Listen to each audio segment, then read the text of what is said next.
आदरणीय अध्यक्ष महोदय, मैं आपका आभार व्यक्त करना चाहूँगी कि आपने मुझे औद्योगिक विकास मंत्री जी से प्रश्न करने का अवसर दिया। आदरणीय अध्यक्ष महोदय, मेरा प्रश्न जो था वो औद्योगिक विकास का जो बड़ा दावा करने वाली सरकार है, जो 45 लाख करोड़ के MOU की बात करने वाली सरकार है, उस विभाग से ये प्रश्न था कि पिछले 9 वर्षों में आपके विभाग के द्वारा कितने प्रतिशत का कार्य जो है वो धरातल पर आपने करके दिखा दिया। बहुत ही निराशापूर्ण उत्तर आया अध्यक्ष महोदय, क्योंकि उत्तर में ये आया कि उन्होंने मात्र इन 9 वर्षों में 9% कार्य भी नहीं है जिसे धरातल पर करके दिखाया हो। अध्यक्ष महोदय, जिस समय हम ट्रिलियन इकोनॉमी की बात करते हैं, जिस समय आप ये दिखाते हैं कि आप देश में इकोनॉमी में एक बड़ी रेस में आगे पहुंचने की होड़ में हैं, वहीं औद्योगिक विकास जो है उत्तर प्रदेश में पीछे छूटता हुआ दिखाई दे रहा है। भारतीय जनता पार्टी और आपकी डबल इंजन की सरकार से जब भी प्रश्न किए जाते हैं तो आप पुराने कार्यकालों और पुरानी सरकारों का हवाला देते हैं।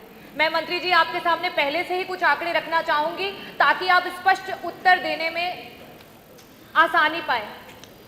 पिछले कार्यकालों में अगर हम ब्यौरा निकालें तो जो नेशनल पार्टियां रही हैं, अगर उनके हम ग्रोथ की और डेवलपमेंट की बात करें तो शायद उनके खातों में 800 करोड़ हैं, तो भारतीय जनता पार्टी के पास 2014 में 800 करोड़ रुपए थे खाते में और आज वो बढ़ करके 16,000 करोड़ हो चुके हैं। अध्यक्ष जी, ये इस प्रश्न से इसलिए जुड़ा हुआ है, मैं आपको ये बताना चाहूंगी कि ये जो मैं पूछ रही हूँ इसलिए पूछ रही हूँ क्योंकि जिस सरकार में इकोनॉमी फॉल कर रही है, जिस सरकार में हमारे बच्चों के रोजगार फॉल कर रहे हैं, जिस सरकार में हमारी डेमोक्रेसी फॉल कर रही है, हमारा कॉन्स्टिट्यूशन फॉल कर रहा है, उस सरकार में जो है आपके सिर्फ और सिर्फ पर्सनल लाभ जो है वो बढ़ते हुए नजर आ रहे हैं।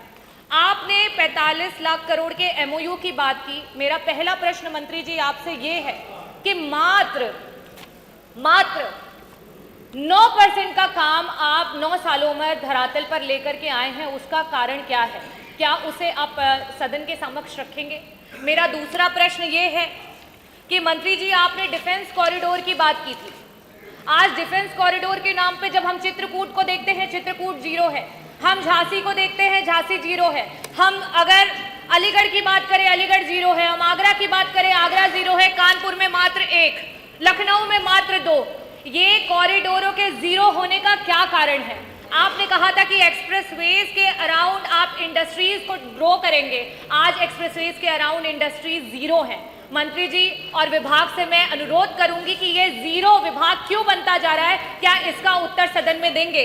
मेरा आखिरी और बहुत ही महत्वपूर्ण प्रश्न है, क्योंकि इंडस्ट्री जो डिपार्टमेंट है उससे सारे युवाओं की आशाएं जुड़ी हुई रहती हैं, उनको नौकरियों की आशाएं लगी हुई होती हैं। आज आप पर कैपिटा इनकम 1 लाख की बात कर रहे हैं, इंडस्ट्री विभाग ने कितनी नौकरियां जो है आच्छादित की हैं, उसमें कितनी महिलाओं को नौकरियां मिली, कितनी दलितों को नौकरियां मिली, कितने पिछड़े वर्ग को नौकरियां मिली और उसमें से कितने लोग हैं जो आज 1 लाख से ऊपर की सैलरी पे काम कर रहे हैं? मंत्री जी कृपया इन तीनों प्रश्नों का जो है स्पष्टता से उत्तर दें। बहुत बहुत धन्यवाद। माननीय मंत्री जी।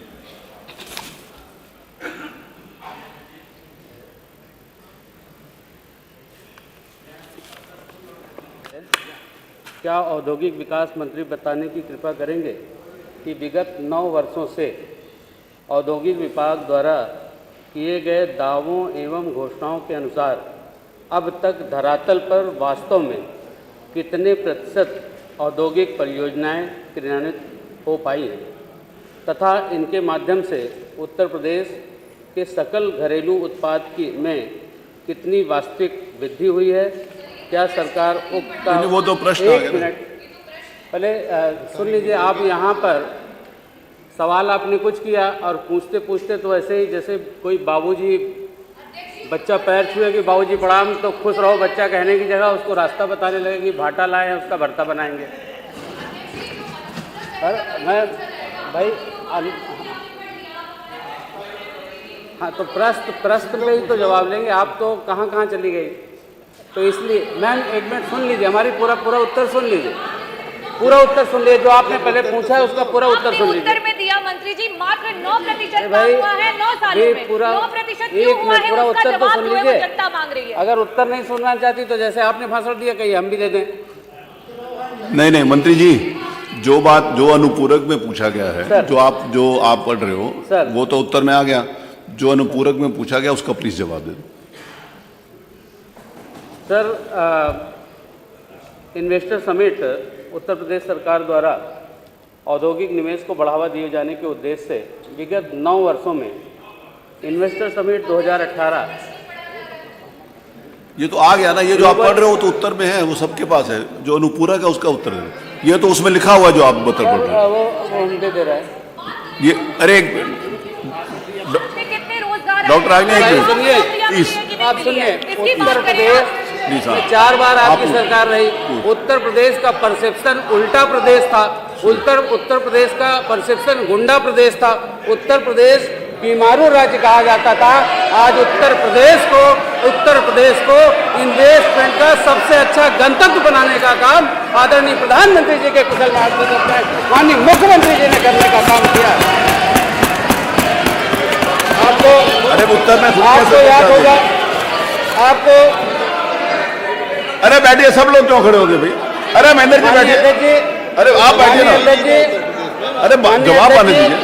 अरे आप जवाब से संतुष्ट होना हो, जवाब आने दीजिए। अरे ऐसे मत पार्टी के सदस्यों को, अरे सब लोग समाजवादी पार्टी के सदस्यों को अगर धरातल पर, अरे सुनिए, उत्तर तो सुनिए होते, अरे आप बैठिए ना, तो उन्हें धरातल की अरे बैठो ना, अलग से अरे नहीं मांगनी। आप खड़े बैठिए। अगर ये धरातल पर होते तो इन्हें धरातल की जानकारी अलग से नहीं मांगनी पड़ती। इनकी इंस्टाग्राम रील से शुरू होने वाली राजनीति केवल फेसबुक तक आकर के दम तोड़ देती है।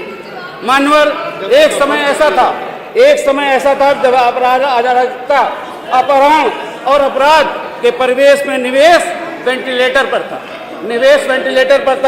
पहले वन डिस्ट्रिक्ट माननीय बैठिए, माननीय संसदीय कार्य मंत्री जी, अरे बैठो जी, अरे बैठो, माननीय संसदीय कार्य मंत्री जी, अरे बैठिए, सुनिए प्लीज, अरे रुको ना नफीस भाई, प्लीज रुकिए,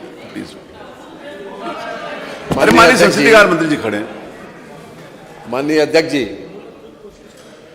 माननीय सदस्य को ये मालूम होना चाहिए, उसमें क्लियर कट जो कुछ भी आपकी मंशा थी वो प्रश्न के उत्तर में दिया गया, और जो कुछ आपने पूछा है वो मैं बताने जा रहा हूँ। मानवर 3 स्टेजेस होती हैं। एक MOU होना, क्योंकि लाखों करोड़ रुपए का इन्वेस्टमेंट, हम जब 50 रुपए का घड़ा खरीदते हैं मान्यवर, तब उसे 10 बार ठोकते हैं।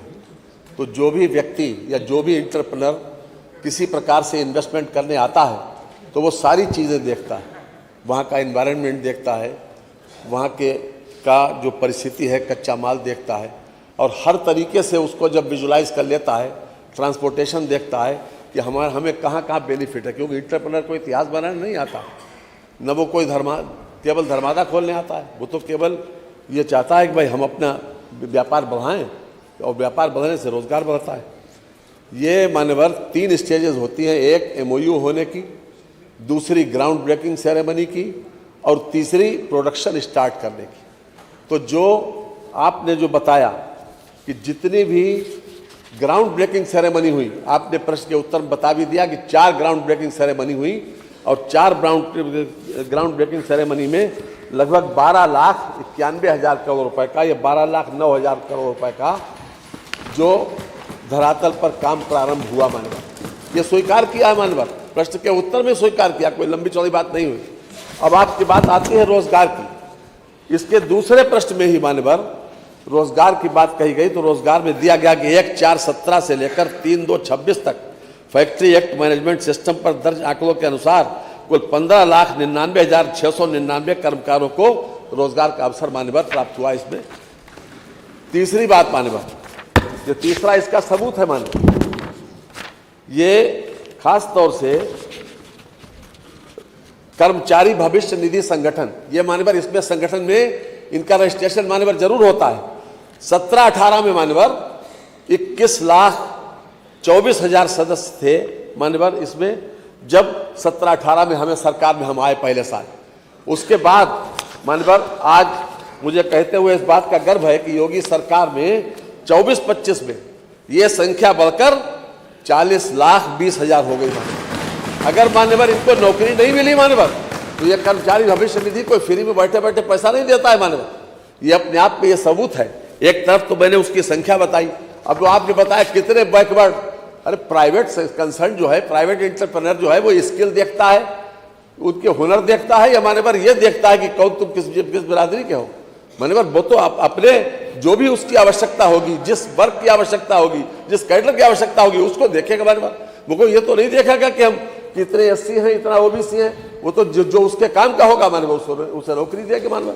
इसलिए मान्यवर साथ ही साथ मान्यवर एक बात और जानकारी दे दें कि जो एनुअल सर्वे ऑफ इंडस्ट्री है मान्यवर, उसमें जो हमारी मतलब जिसे कहना चाहिए कि इंडस्ट्रियल ग्रोथ, उसमें राष्ट्रीय स्तर पर ग्रोथ है 11.9% और हमारी ग्रोथ है मान्यवर 25% की मान्यवर, 25% हमारी ग्रोथ।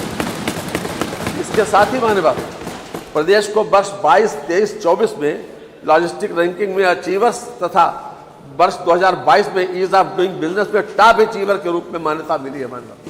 तो एक सबूत नहीं है मान्यवर। और हमने ये बात स्वीकार की है कि हम 12,09,000 करोड़ रुपए का हमने ग्राउंड ब्रेकिंग सेरेमनी के बाद उसको जमीन पर उतारा है मान्यवर। तो इसमें कोई वो नहीं होना चाहिए कि लोग जो 2-2 लाख 20-20 हजार 40-40 हजार करोड़ रुपए का इन्वेस्टमेंट करने आते हैं मान्यवर, तो वो सारी चीजें देखते हैं। और बुंदेलखंड की आपने बात की, बुंदेलखंड में बीड़ा बुंदेलखंड इंडस्ट्रियल डेवलपमेंट अथॉरिटी बनाई मान्यवर, और उसमें लगभग 56,000 एकड़ जमीन लेने का वो है, और अभी तक लगभग 22,000 एकड़ जमीन वहां पर ली जा चुकी है। और लखनऊ से लेकर जहां तक जो इंटरप्रेन्योर आता है, तो वो पहले अपना कंजीनियर एटमॉस्फेयर देखता है कि हमारे लिए कौन सी स्थिति ठीक है, ट्रांसपोर्टेशन में खर्चा किसमें कम आएगा, हमारा जो माल बनेगा ये हमारा कच्चा माल कहाँ से आएगा, सब सारी चीजें देखता है मान्यवर। तो जिला वो तय करता है, जिला हम नहीं तय करते। ये बात मालूम होना चाहिए। तो जो इन्वेस्टर में इनको धन्यवाद इस बात के लिए देना चाहिए कि हम कम से कम 12 लाख करोड़ रुपए के इन्वेस्टमेंट ले तो आए, और उसमें हम 4 लाख का जमीन पे उतार रहे हैं मान्यवर। इन्होंने क्या किया 5 बरस में, ये भी सोचना चाहिए मान्यवर। धन्यवाद। प्रश्न संख्या 8।